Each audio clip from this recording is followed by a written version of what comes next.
입니다.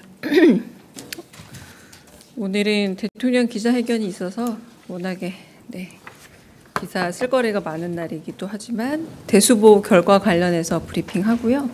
인사청문 보고서 채택 관련해서도 브리핑 한 가지 하겠습니다.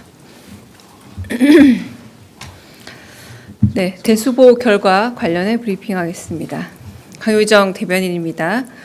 오늘 오후 이재명 대통령은 수석 보좌관 회의를 주재하며 민생 문제의 해답은 책상이 아닌 현장에 있다고 언급했습니다. 특히 일상과 직결된 주거, 교통, 양육, 교육, 문화, 통신, 에너지 등 7대 핵심 민생 부분에 대한 과감한 생활비 절감 대책 수립을 강조했습니다. 이런 기조 아래 오늘 회의에서는 국민 생활비 부담 경감 방안에 대해 집중 논의되었습니다. 우선 국민 생활비 부담 현황이 보고되었습니다.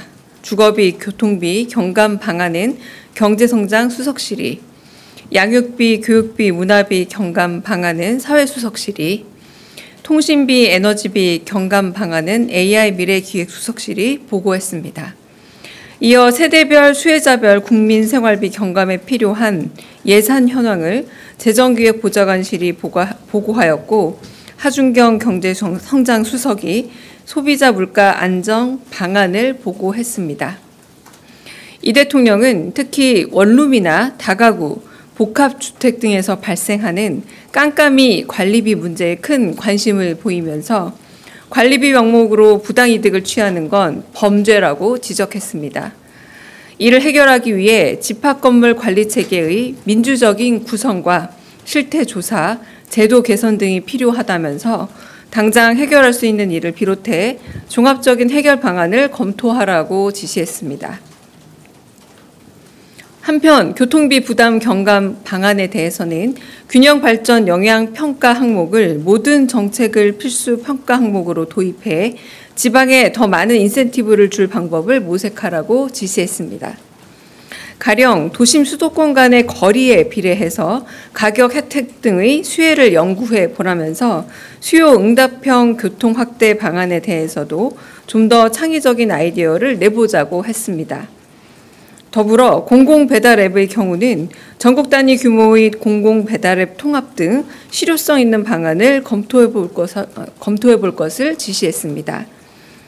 양육비, 교육비, 문화비 경감 방안에 대해서는 첫째와 둘째 아이의 출산 양육 지원 제도에 비해 셋째 이상의 자녀 가정에 대한 지원 제도가 상대적으로 적은 것은 아닌지 살펴보고 전수조사해 보고하라고 지시했습니다. 다시 읽겠습니다.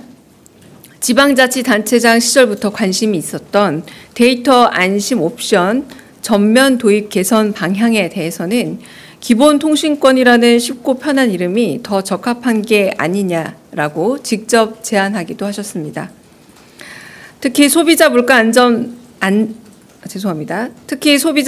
안정 방안을 보고받으면서는 비슷한 경제 환경의 다른 나라들에 비해 식료품 가격 변동성과 가격 수준이 높은 이유를 물으면서 근본적인 원인을 파악해 대책을 마련하라고 당부했습니다.